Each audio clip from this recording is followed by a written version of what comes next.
G'day everyone, it's Damien Hennessy here again with Life Under the Disc. I've got a captured audience to interview on the way back from a job. We're currently out at a place called Iron Bridge in the Pilbara, and we're tracking back to Newman. We're currently at 3,000 feet, doing 122 knots across the ground, so we're both happy about that. Got the aircon pumping. Yeah, so Aaron's with me. He's one of our pilots. He's a commercial helicopter pilot. So Aaron, just ask you sort of why you chose the Life Under the Disc. Yeah, g'day Damien. Thanks for taking me on this wonderful journey back home to Newman for us. So Life Under the Disc, I guess started off as a young fella, lived not too far from the local Air Force base, and quite often I'd do training over my city. So you'd hear the old Iroquois flying around and the old Skyhawks, and fantastic. A lot of the old gear fly past, because pretty much from my hometown to the Air Force base was pretty much only a 20-minute flight for them. So yeah, I don't know why they chose to do a lot of training over our town, but it was always good. Kept us interested as a young fella to go and have a look at them flying around. Yeah, for sure. And so you said they got Skyhawks and Hueys. Did they ever have like jet rangers or any other training aircraft? I think they had Bell 47s at one time there in New Zealand. Yeah, so I didn't really notice any jet rangers flying around, and I did still see while I was doing my training 15 years ago that they were still using Bell 47s as a training machine back then. Yep. So it's quite amazing how they still keep the old aircraft running. Like even a year and a half after I'd done my license, they were still using old yaks as training aircraft, landing at the a small place called Dannyvik, which is just a grass strip, and so they'd use that for training. So that's sort of probably a good half an hour flight from the Air Force base for them. Yeah, fantastic. So in terms of your journey, you saw this as a kid growing up, and then what made you, or how did you find out what you had to do and the process you went through to get your license? Yeah, so I started off in Air Cadets back home. We had a little squadron there and meet up on Wednesday nights, and you do the drills and the lessons and go on bush camps, and occasionally we'll go stay down at the Air Force bases to just do like sort of like a work experience. So you just go and hang out with the different people there to see what they do and how it all works. Yep. And so as a teenager, going on a holiday like that was amazing. Go and see all this equipment that you've never seen or have no idea how it all works. Yeah. And yeah, so that sort of kept my peak up.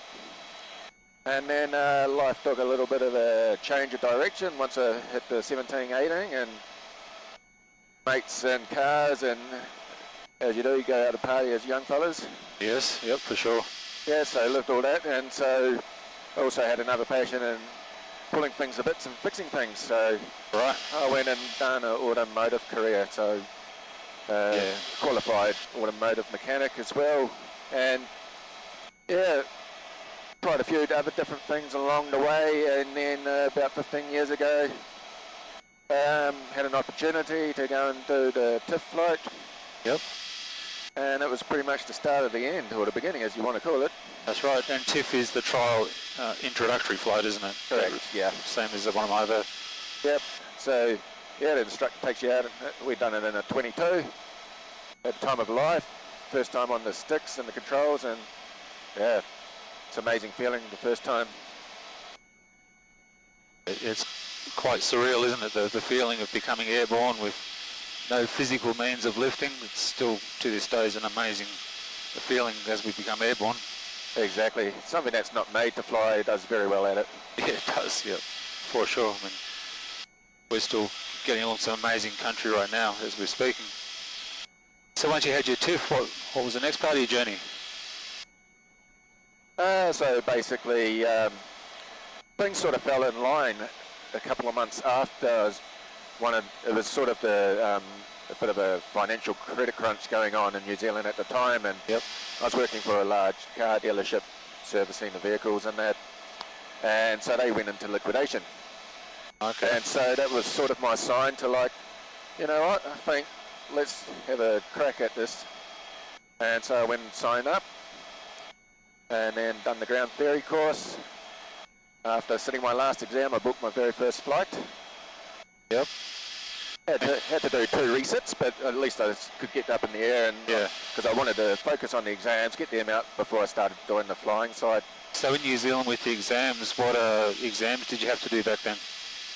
So the New Zealand, and do you know if it's still the same now? I believe it should still be the same unless something's changed, but I'm not 100% sure on that. So the New Zealand licence is a lot different than the Australian licence. We need to do 150 hours flight time for your commercial flight licence. Flight test can be done. So you've got to sit your PPL exams, which is, I think there's about 7 of them, and if by memory I could be wrong. And then you've got to do CPL, which is the same exams, but just a harder variant. Yeah. And if anyone's interested in what the current New Zealand requirements are, you can just jump on the New Zealand CAA website, and they'll be able to point you in the right direction for the current sort of stuff you need to do for New Zealand listeners. Yeah, so you do all that, and then you start off your flight training after you're happy with your exams, and you just try and smash out as many hours as you can, as quickly as you can, so you can go out working. Yes. So in New Zealand you do 20 hours before your first solo. Right. So once you're done 20 hours of lessons with your instructor, you're off on your solo. Very nervous, very awkward situation. You're sort of worried about, like, okay, nobody to ask a question or take over if something goes wrong. But and what did you think when you pulled the collective for the first time solo? yeah, so you try and milk it off nice and easy, but there's no 70, 80 kg person next to you in a little 22, and so that thing just pops off the ground, and then of course you sort of got different power settings, and you sort of chase your feet a little bit, keep it nice and steady, and hold your breath, and hope for the best. I'm sure the instructor's holding their breath as well. And then you go off and do a circuit, land in the grass paddock, instructor walks over, he's happy with you, you go again. So you end up doing half a dozen circuits by solo, and go and pick up the instructor and go back.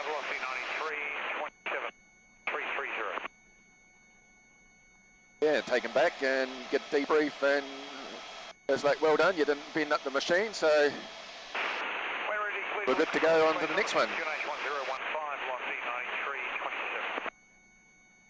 You have to excuse the radio talking in the background, everyone. We've got the area frequency on for safety. Yeah, so after you do your solo, you carry on and you progress up to your PPL. Right. And so at 50 hours, you go and do your private license test with the instructor. And what does the private license test give you in New Zealand, the same as Australia, where you can take people around in the aircraft? Yeah, so you can do whatever you like as long as it's not for reward. So yes. Yep. So you can go and have fun, take your mates out for a spin, take your family around, say this is what I'm doing. Yep. And then next 100 hours is more advanced training. So in New Zealand, for part of the license, you need to have mountain time, so it's quite easy. In New Zealand, we're only about 5 minutes away from about 5,000 foot hills or mountains, so that's sufficient for a 22 to call it mountain training. Fair enough, yep. And so then you got down into the valleys and the rivers for the landings, confines. And then once you're sort of mastered, or feel like you're mastering the helicopter, then they go, right, we're going to go and do some sling training. So, so you go off and you do 5 hours sling training with an instructor. And everyone does the sling training? Yes, part of the commercial license. Yep. So after you do 5 hours with the instructor, then it's like, oh, well, this other student's got about 5 hours as you on sling time. The two of you can go and take some sling gear and go up into the sling training area in the hills, and you can go and do like about half an hour each or something. So yeah, you just have turns, do half an hour, land, the other guy jumps in, swap over, and then you go back, and so you've got to do 5 hours of solo sling, and then you got to do your check ride. Yep. And signed off. And once you get through all these different tasks, so the outcome is the CPL. Yep. And once you got your CPL, how do you get your first job in New Zealand? Because there seems to be quite a competitive market in New Zealand for pilots. It is, and even more so now because not many operators are using the 44, for example, which is normally your first machine that you go and fly in after. That's the Robinson 44. And so a lot of using the turbines or in the mountain or the ag, so you just go door knocking. So I did a kind of trip around New Zealand, just door knocking and talking to people. And at the time I'd finished the training, I was working back as a mechanic for Wellington Free Ambulance, and then I saw a job on Trade Me, which is sort of like an old Seek page style of thing, but yep, you sell buying things on there. And saw an advert in Dannevirke, which is only sort of like a 45-minute drive from my hometown, looking for a loader driver for an ag company, and they operated about 4 R44s. Perfect. And so it's like, all right. So I called in sick for an interview. Excellent. Went for a drive. It was about a 2-hour drive to get there. Had an interview. Got shown around and said that once I start, what the roles are, what I'll be doing, and that I'll get into some ferry flying. And like, perfect. So packed my things, rented a house in Dannevirke, and went and shifted there, and I worked for that company for about 15 months in the end. Oh yeah?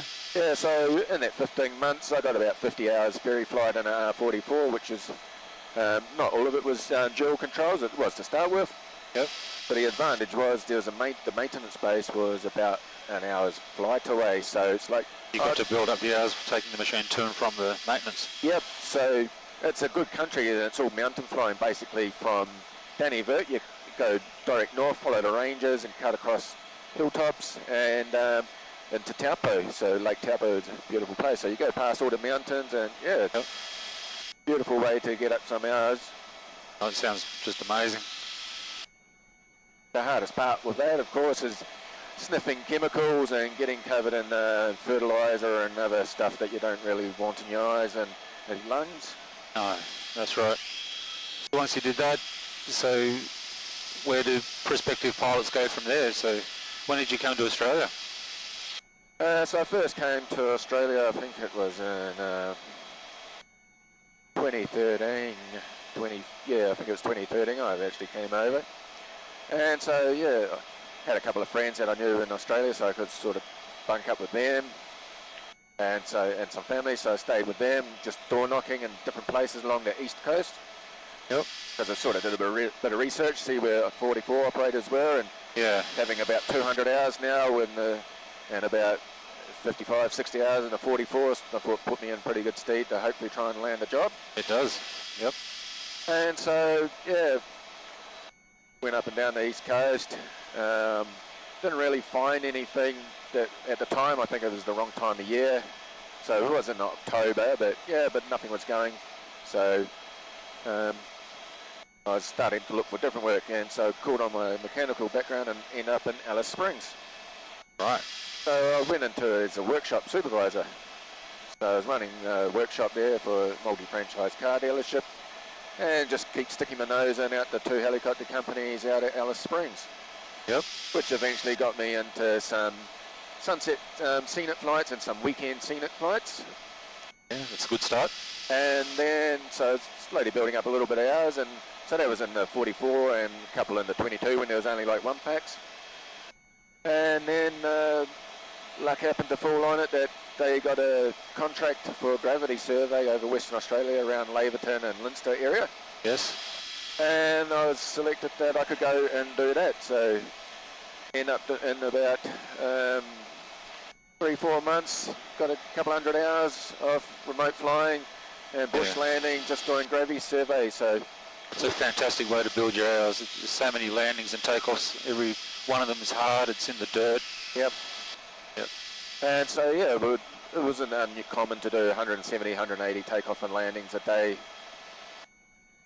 And yeah, so I was quite fortunate. So when we got back, it was coming into summer, and I don't know if you've been to Alice Springs, but once summer and the heat hits, everything pretty much comes to a grinding halt in the territory because nobody wants to do anything because it's too hot. Yeah, no, I know Alice pretty well. I lived there for a few years myself. Yep. Yeah, so it's a beautiful place, got people there. And so then,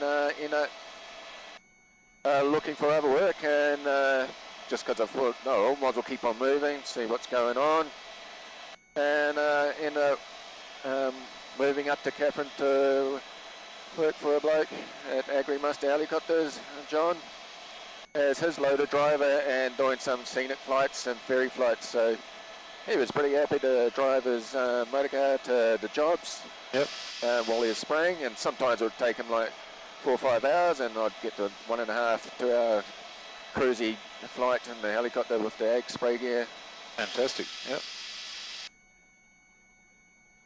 And so is this a common sort of path you think that people should sort of follow? Just go to all of your local operators who have 44s and just be persistent, I guess, is the key, isn't it?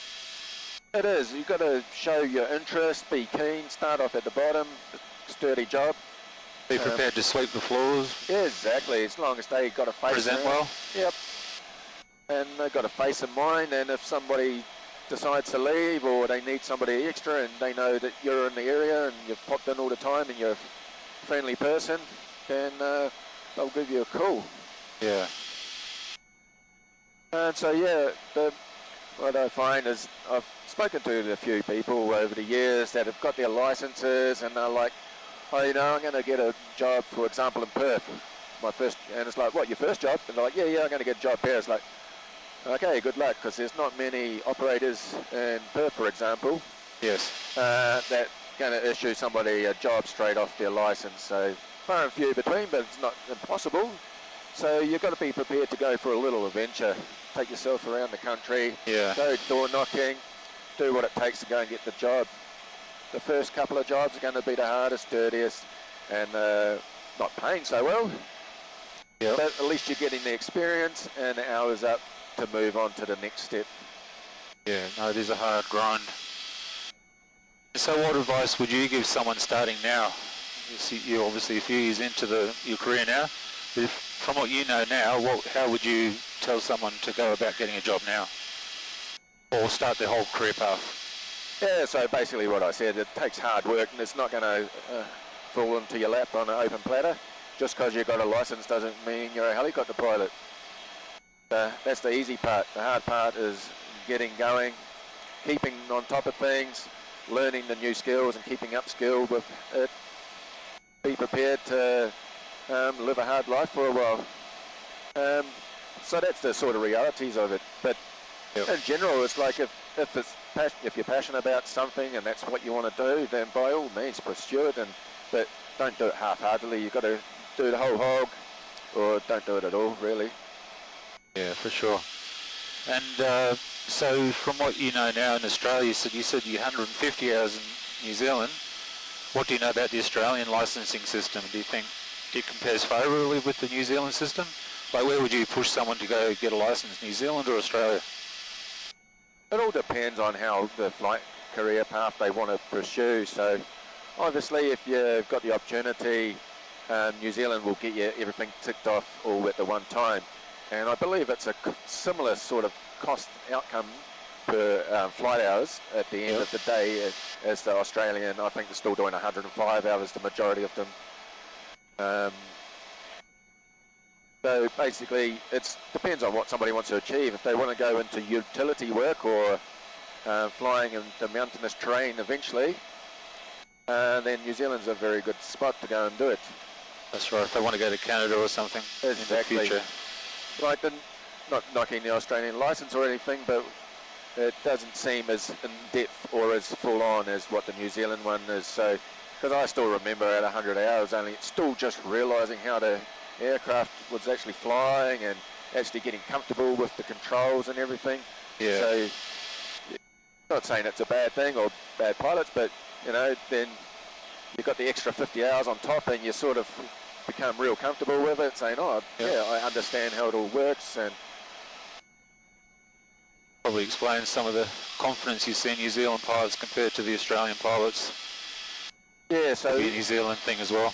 Yeah, so you've got the mountains, terrain, so basically you can fly for half an hour at most, and you've gone from sea level, and you could be up a 8,000-9,000 foot mountain, if not higher, down in the South Island. That's right. The thing about the Australian pilots is they get used to big distances, just travelling a long way. Yep, and it's quite flat, and normally a lot of it's you don't go and land, so when you're doing your flight training, I think the majority of the flight schools are probably along a coast somewhere, and so people just get comfortable navigating by the coast. Yeah. So going away from training and careers and stuff, how do you think the Australian helicopter industry is going in terms of promoting itself to get new pilots involved in the business, or even for that matter the New Zealand helicopter businesses? Remember you saying back another conversation we were having that they're not really taking on new pilots. So how do you think the companies are progressing themselves for the next generation? Yeah, I think it's still a bit of a downturn from the COVID time. A lot of people sort of left the industry and got made redundant or put off completely. So a lot of people sort of in two minds. They want to get back into it, 'cause it can be quite hard work to get back into it after you've had a bit of a spell out of it. Yes. Yep. So yeah, the way I see it, it's like I don't really see a lot of people pushing for low-hour pilot jobs at the moment. Sort of everyone's looking for around that 500 hours, because that's where the magical mark is, where the companies have got the insurances to cater for you on that sort of hours, and they've got you as a bit more experienced, so they're a bit happier with you and to let you loose with paying passengers than when you've only got 150 hours or so. So you think there's less companies now that are willing to take on the low-time pilots and put them through? Quite possibly, because I think also minimum wage has also had a lot to do with it over the last 5 years. The minimum wage has shot up quite increasingly, so a lot of the junior pilots started off on quite low wages. Like myself, for the ag company I started for, was only on $45,000 a year. Yeah, it makes it hard to live. It does. And that was New Zealand money. Yes. So looking at, do you think there's programs the government could implement to help get more people into the industry, or do you think that just we've got to stop relying on the government and start pushing it as an industry? Yeah, I think the industry sort of needs to come together and make steps to progress people, because you see a lot of people getting pilot licenses at the moment and there's not the jobs available. So just say 1 year the whole country might get 100 people through and there might only be 1 or 2 jobs. So makes it bloody hard. Yeah, so what are all these people doing?